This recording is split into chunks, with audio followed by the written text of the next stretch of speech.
It's your girl Toddy from Toddy's Little Nook, and I'm here today to review Kindred by Octavia Butler. So, if you are coming back, welcome. Missed you. It's been a while, hasn't it?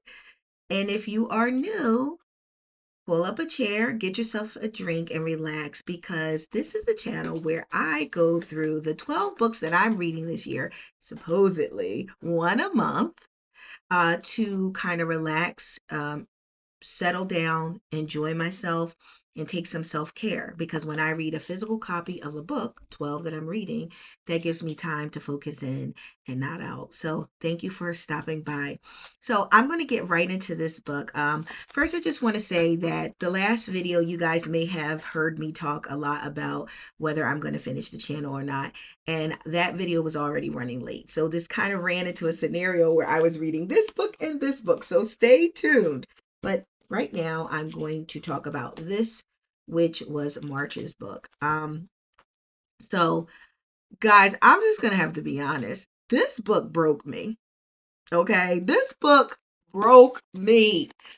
I just finished it last night, and as you may know if you've been following the channel, this is actually my second read of this book.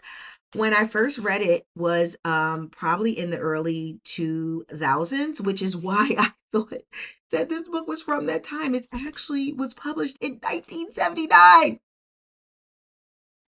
Girl.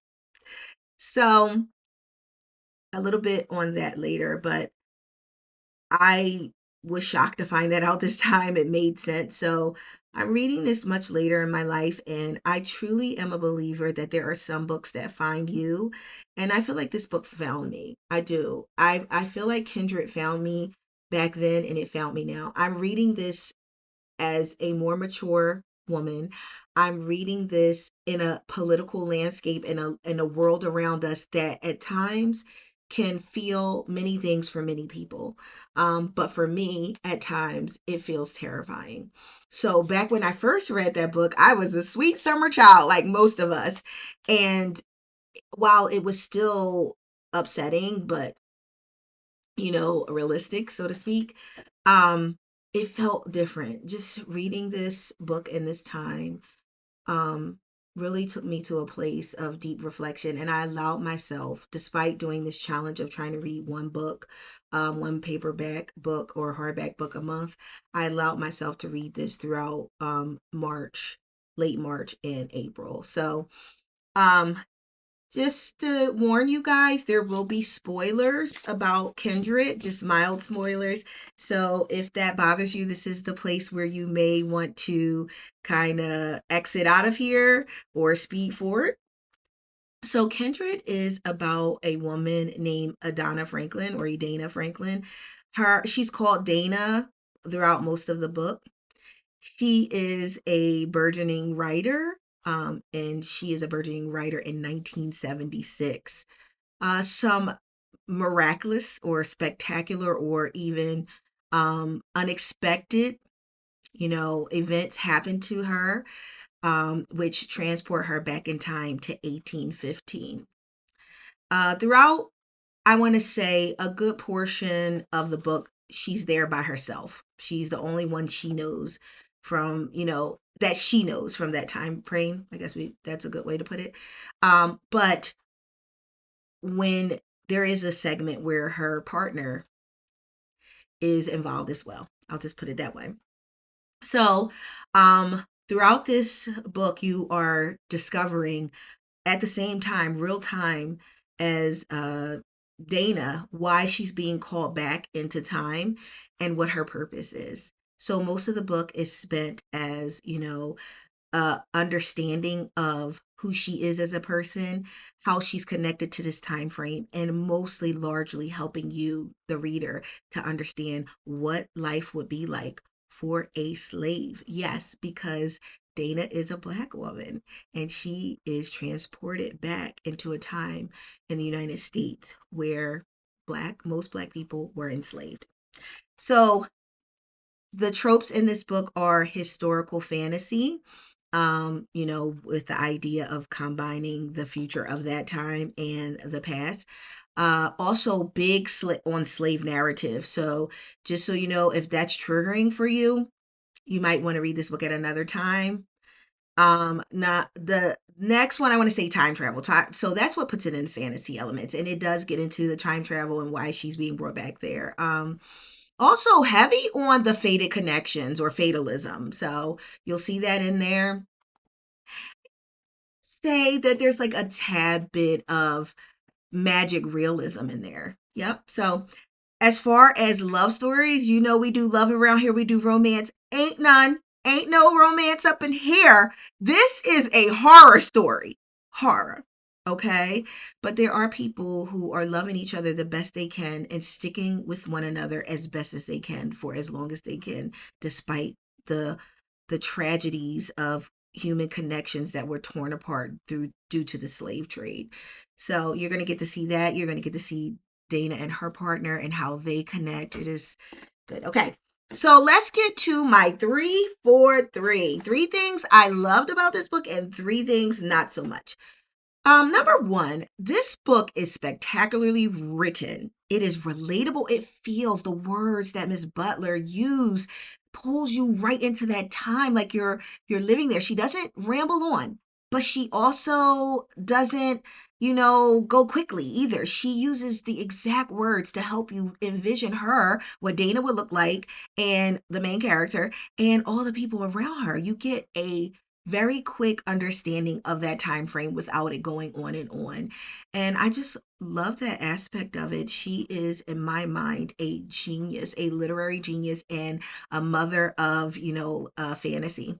So that's what I liked, number one. And number two, Dana, her partner, um, I love what they represented. Like at the back of this book, there is like questionings, like question is like a guide, I guess, for maybe book groups. And there's also an essay. I mean, this is the modern, this was it has a 4 by Janelle Monáe in 2024. So this is like a modern publishing of it, like a very recent publishing, the book that I got. And here are like some of the study questions. I'm going to go through them and journal them. I looked through them, I browsed them, but I just kind of wanted to bring you my authentic understanding of the book my second time around. Um, and I feel like Dana and her husband represent an aspect of time, legacy, and love that kind of surpasses the ages. Also going with that like faded connections kind of thing. I just love what they represented and I love their story too.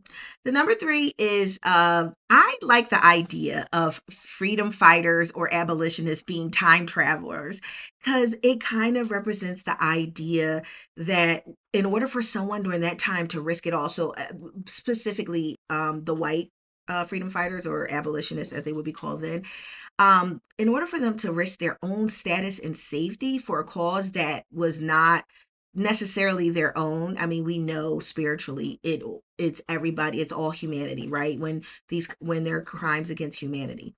But this idea that they are spiritual figures and they're traveling through time. So there's a very pivotal point in the book where you will learn things that happened very briefly, but you will recognize like this person did the most with their time in the past, And the same thing with the main character. She was committed. She was committed. Very brilliant character. Very brilliant character. But that's the third thing that I liked about it. Now, getting to what I didn't like. Okay. I didn't like that the book was spectacularly written, relatable. It feels like you are there. Felt like I was back in slavery times. And as a Black woman, a woman of color, was devastated. I was devastated. I cried so much reading this book. I don't even remember crying the first time. I might have been like, "Oh, that was horrible," or "This is devastating," But boo-hooing. I told y'all I wasn't lying. And you may be like, "Well, why?" Because the reason why I think this book was written was to help, and that was in the 70s, but to help understand the realities of a culture, the African American culture, and also, Afro Caribbeans, other cultures that were born out of slavery. Not just the tragedy, the harm, the downright inhumane actions, but the power and the resilience, you're going to see this in the story of the characters, despite being treated like farm animals, and not farm animals in 2026 up on Instagram where everybody's loving them, or not your dog that is a part of your family, like a dog on the street, like animals that nobody cares about, just being sold away, families sold away. And it's just devastating. It's devastating. And, so that's what happens when you have a brilliant writer. She can get you right in there, just like you're right there.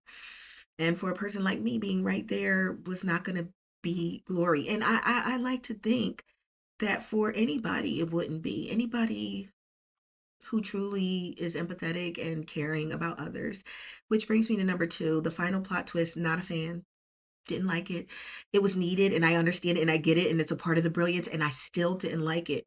Because one thing this book does, it shows you, is that not just the Black people, the Africans that were stolen from their land or sold or whatever, however you feel about it. Yes, I'm feeling some type of way, whatever the history may be, but also other people, those who were ignored, like Native Americans and other groups. But in this story, particularly also the white people there. The white people are also humans who had to understand this systemic issue and try to find a way. So the plot twist kind of involves that character, one of the characters who was born into it and very confused and had the potential to be certain things. So I didn't like that, but I knew it was necessary, and it still broke my heart because it just, but that's one of the things that made it realistic, because that's something that would probably happen in real life. And then the last thing is, I hated that it happened. I hate that this is based on actual history and probably was worse than what we were reading. So that's my 3 for 3. Characters to look out for is Dana, of course, the main character, and Kevin, who is her partner, her husband.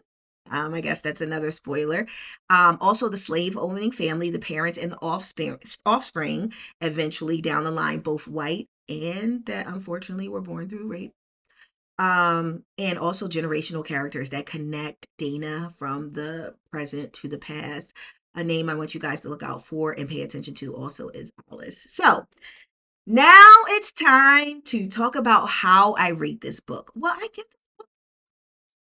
this book timeless.